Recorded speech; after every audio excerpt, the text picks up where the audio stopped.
Welcome to the Hearts Entwined podcast. In this podcast, we'll be having discussions around the secrets which attract lasting, healthy, fulfilling relationships, creating a healthy mindset, and what women should know and understand about men. Introducing your host, Lyn Smith, the Queen of Hearts, relationship expert, trainer, speaker, and best-selling author of the Cupid's Bow technique. Lyn's mission is to have a positive impact in reducing divorce, domestic violence, and suicide. Welcome to the Hearts Entwined podcast. This is your host, Lyn Smith, the Queen of Hearts. And today, listeners, I've got a lovely lady. Her name is Linda Goldfischer. Welcome, Linda. Well, thank you, Lyn. I'm so excited to be here. Thank you for having me on your podcast today. You're very welcome. Oh, excuse me, I've got a bit of a frog in my throat now. Linda is a special guest and matchmaker and love coach who I've invited on the show to talk today about the joy of dating. So before we get stuck into that and talking about the joy of dating, Linda, can you tell the audience a little bit about yourself and how you come to be doing what you're doing? Sure. I am the mother of 3 amazing kids, 2 of which are married. I have a background in human resource and family sciences. And I also have a postbaccalaureate in education. So I used to teach courses in high school for adulthood and aging and life skills. My grandmother was a bit of a matchmaker, and I think that's where it came from. So I now am able to help hundreds of clients all over the country and all over the world get into happy, healthy relationships. Excellent. And I think your specific niche is quite interesting and something I've not put my teeth back in, specifically drilled down on before, in that you teach and have your matchmaking from a biblical Christian perspective. Yes, that's right. So I grew up in what I guess we would call the Bible Belt of the United States. So I bring these principles into my clients' dating life. I want to prepare them for meeting the right person, meeting their soulmate, their spouse. I believe God created us to be relational, and He is the originator of the very first marriage, obviously back in Genesis with Adam and Eve. And I feel that I basically comes from the foundation of you can't give what you don't have. So I start my clients out by helping them feel God's love, and feel His presence and peace and joy and all those fruits of the Spirit that He created. And that way we're able to then give it to our spouse that we're going to be meeting, that my clients are going to be meeting. The foundation is definitely a biblical guide that helps them navigate the dating waters. Many of my clients are middle-aged and older. I'm currently living in Florida. And so a lot of them are divorced or widowed, and they haven't dated for many, many years. And it's a whole different dating world out there than it was when they were dating when they were younger. And sometimes they carry some of those negative dating relationship patterns into a future relationship. And Lyn, I can tell you, I can present the most amazing man to a woman. I primarily coach females. I can present them to him. And if she's not in the right mindset and isn't prepared, she will just pass them up. She'll continue with some of those old self-sabotaging behaviors. So it does start on the principles of feeling God's love so that you have that love to give. So you're becoming the person that you want to meet during your journey, and hoping it's making dating fun again, and not a chore, not a job interview every time you have to go out and meet someone new.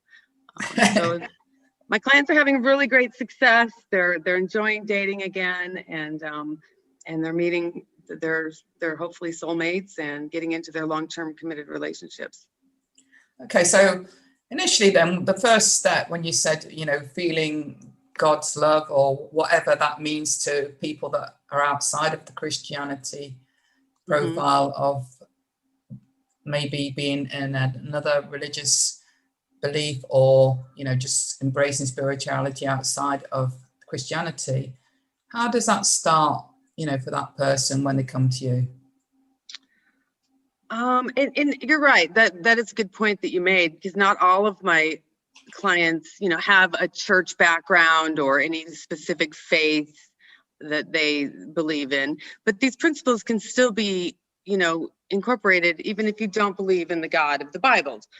But I do use the biblical principles. For example, as I mentioned, the fruits of the Spirit, there's 9 of them. So we have love, joy, peace, patience, kindness, goodness, faithfulness, gentleness, and self-control. And of course, if you're single, you want to meet someone who portrays those qualities, right? Yes, absolutely. And it comes from a specific chapter, Galatians 5. And I guess the best way to describe it is, as a believer, if you're a Christian and a follower of the God of the universe, we want to stay connected to him.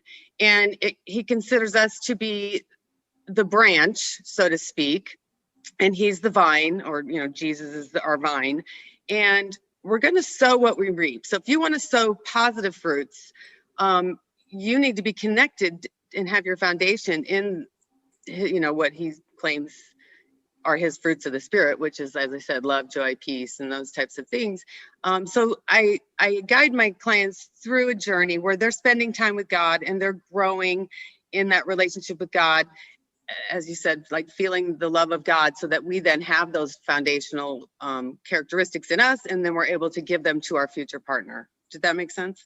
It did make sense. And I suppose, I am one of those people that haven't had that sort of religious background, but I still have my own faith and belief in the higher power in the universe. So I understand it completely, from that perspective, in everything that you've just said. So what would be the first step with connecting with God or the universe or source or whatever somebody's belief may be? Oh, well, I sort of created my own little version of, some people are familiar with Moses and the 10 Commandments. Yes. I have what I call the golden rules of relationships.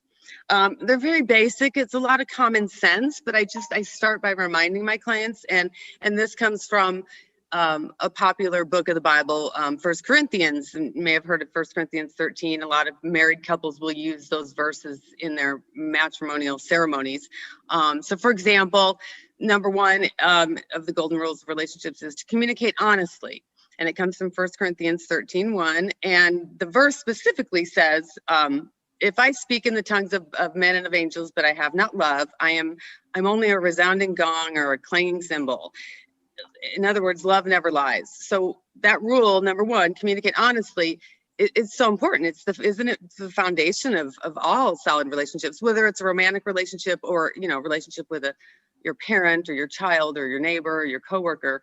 Honesty and communicating honestly and being truthful is obviously the number 1 rule for relationships. And of course, then I have, 2, 3, 4, I have 6 total, but it gets everyone on the right path, so that as I'm matching my clients for the matchmaking clients, everyone sort of understands, the basic foundations of how I expect, you to find your healthy relationship is to follow these golden rules, so to speak. Excellent. Well, would you like to go through those golden rules? Because Sure, we can do that today. Absolutely. The audience would be interested to know. Yeah, let's go through all 6 of them. That would be great. So number 2 is to treat everyone with kindness and respect. And that comes from 1 Corinthians 13:4. And it says, love is patient and love is kind. It does not envy and it does not boast and it is not proud. And as you're, going out and dating and meeting someone new, obviously you want to come into it with kindness and respect, because respect is really equal to love. You want to be with a partner. It's one of the main needs that we all have, is to be respected, by our partner. I think for men, respect and sort of, just honoring them and affirming them. And for women, sometimes it's more of respect. We see it more as adoration and those types of things. So that would be number 2, treat everyone with kindness and respect. Number 3 is 1 Corinthians 13:5, and that says love does not dishonor others, and it's not self-seeking. So I interpret that for rule number 3 as listen more than you speak. I've noticed my clients over the years, I get complaints, well, she just talked the whole time, or, he just talked about himself and all of his money and all of his, homes. And so rule number 3 for dating is listen more than you speak. And I sort of have a guideline is you're only allowed to say a 2-sentence answer when you're out on a date and someone asks you a question. You can say 2 or 3 sentences, and then you have to stop and in turn ask the other person a question. So that you're not dominating. That's one of the complaints, is one of the other partners is dominating the first date conversation. It's very important to be the active listener as well, isn't it? Not just listen and just with a view to, I'm just waiting for my turn to jump in, but actually listen to what they're saying and be fully present. It does help the other person that you're with feel obviously validated when you're engaging in earnestly listening to who they are and what they, talking about, what their interests are, for example. So number 4 is 1 Corinthians 13:6 is love is not easily angered. And so number 4, I titled to walk in peace. And hopefully this journey is creating peace within the person. Because if you're not at peace with yourself, how are you going to be able to be in a relationship with someone else? No one wants drama in a relationship. So number 4 is to walk in peace. Number 5 is 1 Corinthians 13:6 as well. It's the second half of it is love keeps no record of wrongs. So number 5, I've titled practice forgiveness. That's something that helps us heal from any past wounds or any unhealthy relationships. So no one's perfect. There's no perfect person. There's no perfect relationship. So I think number 5 is practicing forgiveness. We're all human. We're all going to offend each other at some point in time, and being able to overlook, our shortcomings is really important in a relationship. It's very important, and also that doesn't mean accepting unacceptable behavior, does it? There has to be within that boundaries. Absolutely. That's later. I think it's an 8-week journey of my coaching program. And I think somewhere around week 3 or 4, I do talk about boundaries, having healthy boundaries, and not tolerating, like you said, Lynn, negative behaviors. And then my 6th rule is 1 Corinthians 13:7, and that is love does not delight in evil, but rejoices in the truth. Love always protects, always trusts, always hopes, and always perseveres. And so I've titled number 6 is what I call avoid cynicism. Sometimes, we get discouraged because we've been out there dating and nothing's working or meeting the wrong types of people. And I just want to, remind people to stay positive and to go in it with an optimistic point of view and to stay hopeful, and that'll come through, and it'll give you a better presence in the dating process, as you're meeting new people. It's important as well not to, I suppose, feel that if the dating date doesn't work out and either of you are not interested in going on a second date, not to perceive that as any sort of rejection. It's just, right, that person isn't necessarily the right person for you at that particular moment in time. Right, and timing is everything. And you can't expect to fall in love with every single person that you may go on a date with, but it's a learning process. You're learning more about yourself and what you're looking for, and you just, maybe you're just making a new friend. You definitely need to just continue to stay positive, stay hopeful, don't give up. There's a lid for every pot, as we say in our business. And I have clients from all walks of life, all shapes and sizes. And it's amazing, Lynn. I'll acquire a new client, and in the back of my mind, I'm thinking, wow, this person is so unique and so different. And I don't want to say they're going to be difficult to match, but just happened in January, and I had a gal, and she went through my coaching program, and you could just see the transformation that she went through. having a better positive self-image and building her confidence and clearing out all that negativity and baggage from her past. And now she is in a happy, healthy relationship with one of my other clients. So it's so rewarding to see their success of their journey that they go through. Excellent. And I think it's great, to have the attitude when you're going on any date to just see, like you say, how it goes and just treat it as a learning experience, if nothing else, and a good practice for future dates, even if you don't end up, as I say, going on a future date with them. Right. And I've had clients that I've worked with they'll go on 2 or 3 matches. I had one last year during COVID. Right before COVID, they started dating. And it was a really unique situation. I'd been working with the male client for almost a couple of years, and he was your typical, 52-year-old dating the 35 and 40-year-olds. And it was a transition that he went through, through the coaching. He is now with a 57-year-old flight attendant who they're married and he adores her. And he finally realized, it's not just the outward appearance, it's who they are on the inside. It's, what am I compatible with? What's going to fit with my lifestyle? And so she'd only been, I think it was her 3rd match, and they became exclusive and they got married at the end of last year. So oh, wow. It's amazing the transformation that you go through. Yeah, and that's a good one for ladies that are listening to the podcast, which is primarily, I think, the majority of the audience. Right. That, you're not over the hill. Once you're over 50, you can easily attract guys, whether your preference is for somebody a bit older or somebody younger. Never think that you're too old. I had my own grandmother get remarried at the age of 77. So, that just... I had another couple last year. It was a referral, and the gentleman was 81 years old and widowed. And I scouted and recruited, collaborating with other matchmakers in the area. This was in Southwest Florida.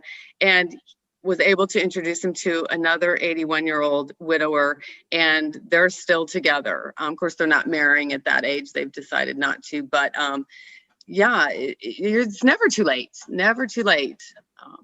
That was probably one of my oldest success stories, but it's amazing to be able to help. They were both in a place where they were just probably never thought they'd meet anyone. They weren't going to go on internet dating and anything like that. They weren't computer savvy, and it just worked out.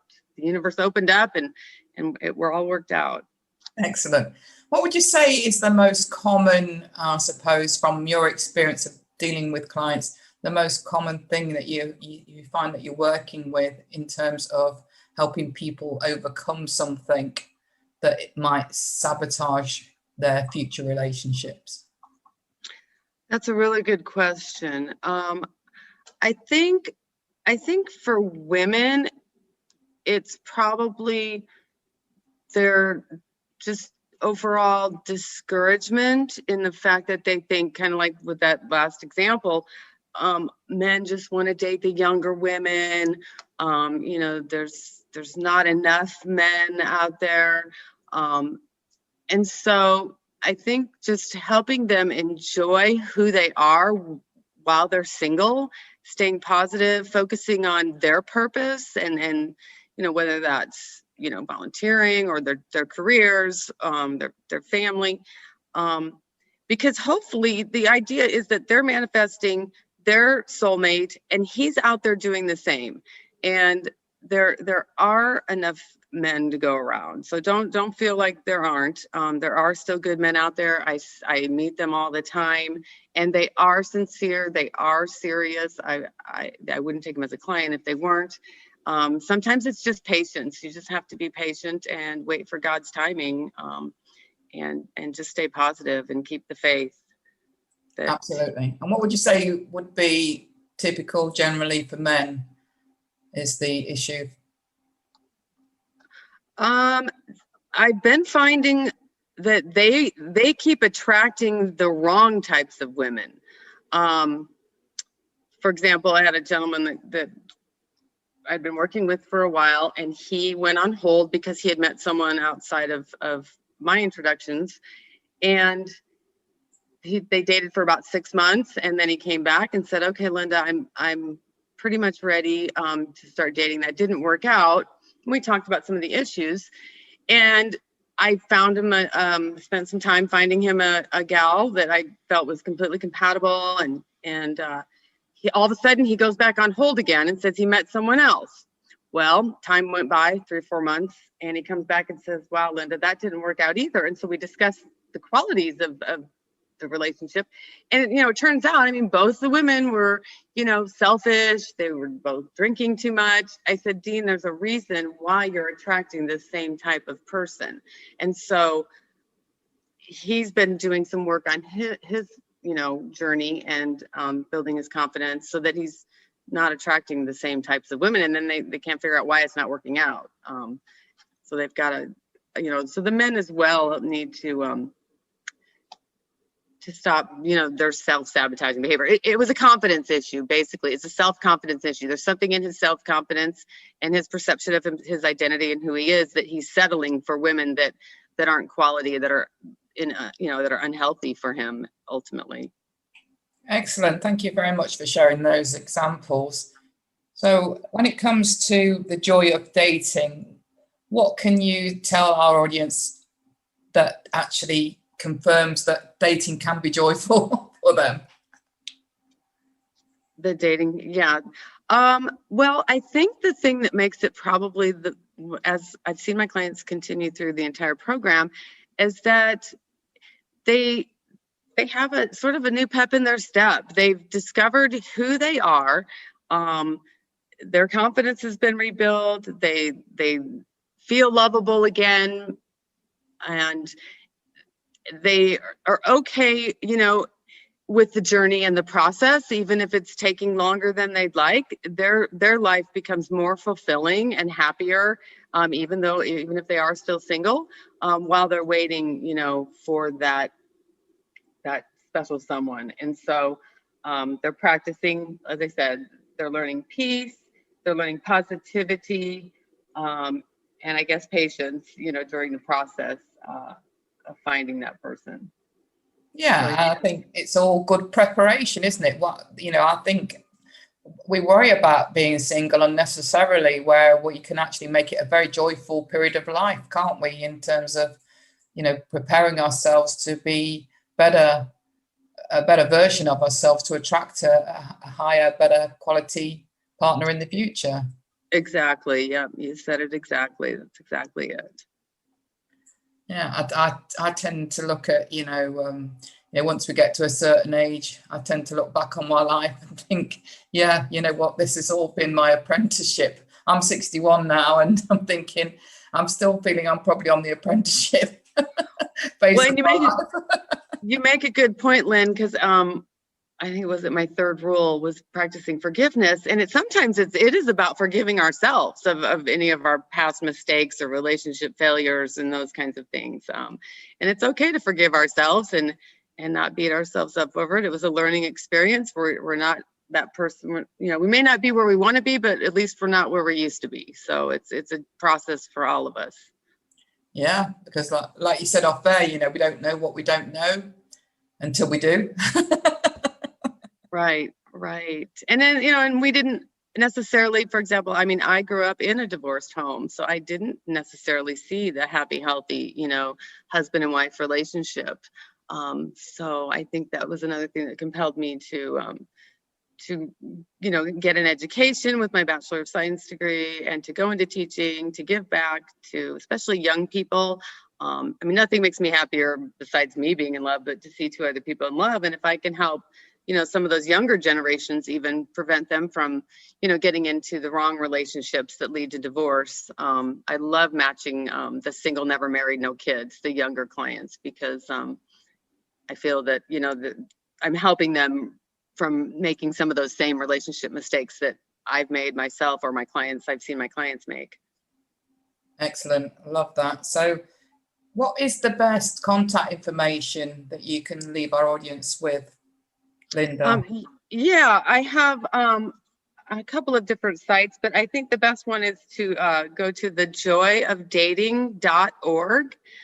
There is a small questionnaire if they want to fill that out to give me a little background about them, or if they want more information. I also have an email address, and then my matchmaking website's also posted on that. But yeah, thejoyofdating.org.